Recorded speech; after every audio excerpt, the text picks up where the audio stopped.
The story starts from the D family.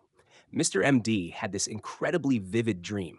He became an ancient person, and as a kid, he learned martial arts from his dad. His dad was super strict, always beating him with a small wooden stick. As the dream went on, he saw his dad go hunting in the mountains. But then something terrible happened. His dad got attacked by a wild animal and died from his injuries. He saw the villagers carrying his dad's body down the mountain, and he was overcome with grief. Next thing he knew, he joined the army. But after a year, he got badly hurt in a brutal battle and had to retire to his hometown. That's where he met his wife. She was beautiful, with bright eyes and white teeth. They had a son together, and for a moment, he seemed really happy. But here's the thing. Mr. M felt like he was watching his life unfold like a documentary. The dream jumped forward in flashes, and before he knew it, 20 years had passed. His family grew, and life got more lively. But then, tragedy struck again. His wife got seriously sick and passed away. The dream got darker, and Mr. M felt empty and confused. Just when he thought the dream was ending, he saw this serene pool of water. It was surrounded by darkness, but it glowed with this radiant light, and it gave him a sense of peace. So Mr. M wakes up from this crazy dream, and he's looking around, trying to get his bearings. He's staring at the beams on the roof, and he's thinking, wait a minute, I know those beams. He remembers carrying one of them down from the mountain and installing it himself. He's thinking, this isn't a dream. And he's trying to convince himself that he's really awake.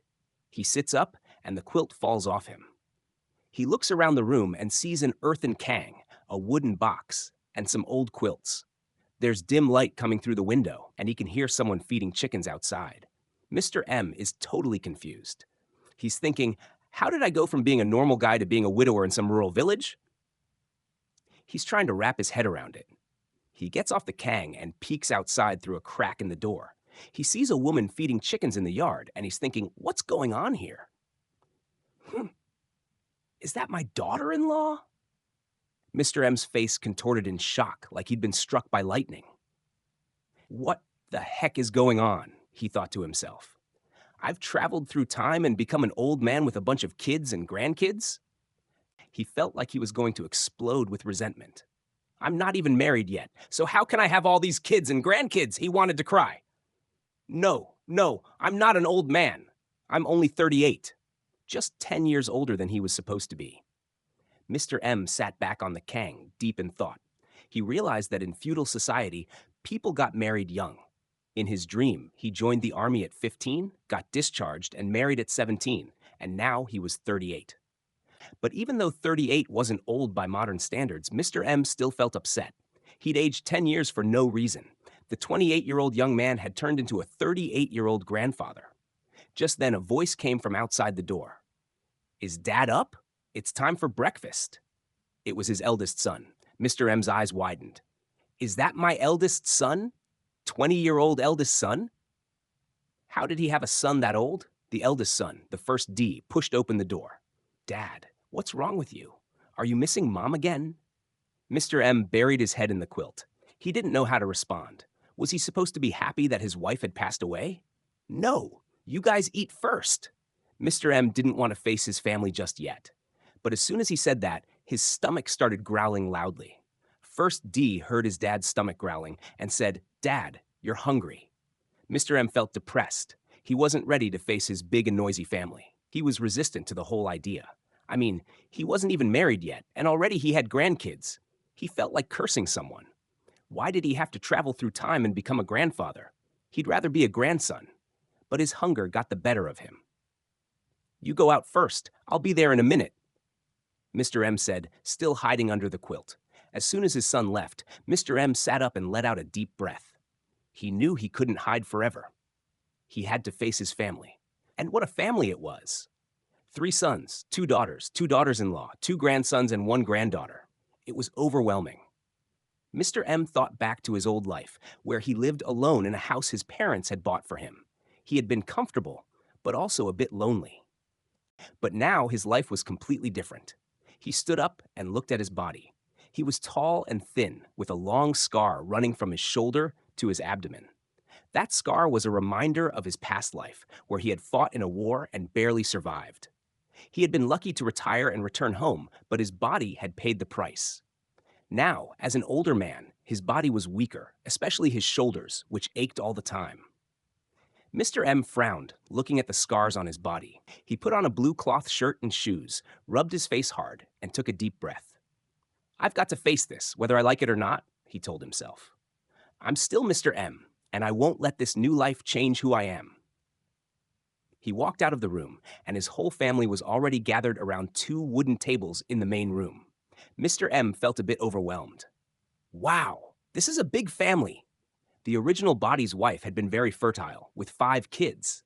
The eldest son, First De, was 20 years old, tall and strong. He had learned some martial arts from his dad and was quite capable. First D had gotten married at 15 to a woman from a neighboring village, and they had 2 kids, a 3-year-old grandson and a granddaughter who was just over 100 days old. The second son, Second De, was 18, a bit thin and not very tall. He had a dull personality and didn't like to talk much. He had also gotten married at 15 and had a baby boy last year. Then there was Linlin D, the 16-year-old daughter who had gotten married just over a year ago.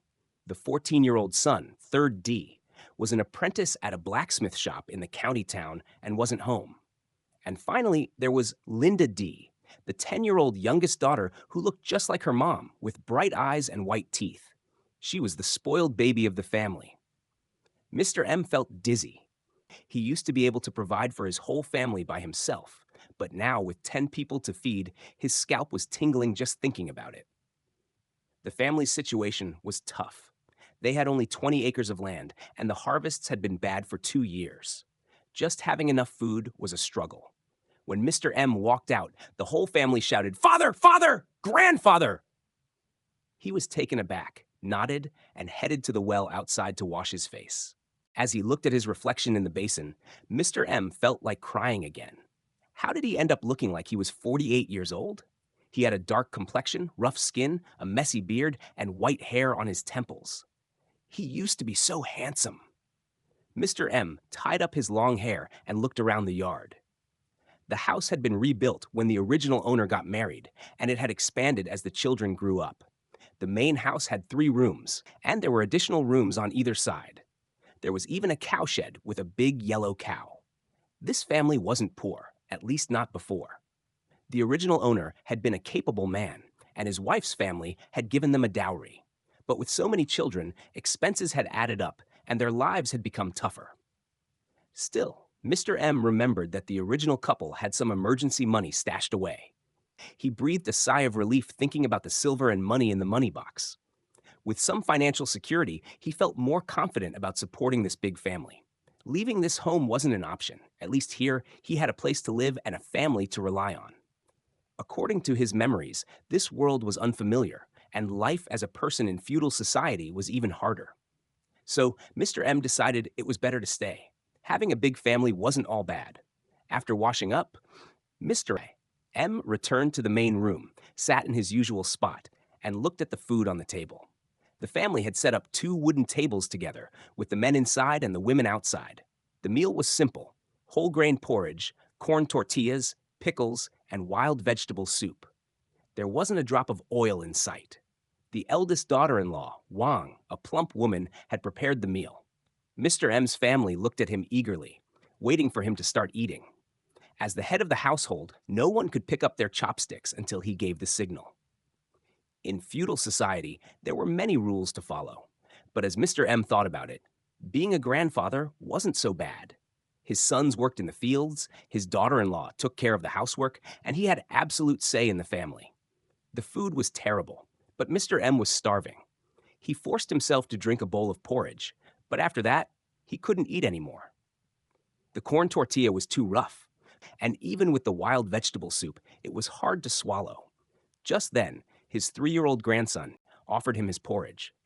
Mr. M looked at the little boy with mixed emotions. This child was supposed to be his grandson, but Mr. M couldn't shake off the feeling that this wasn't his family.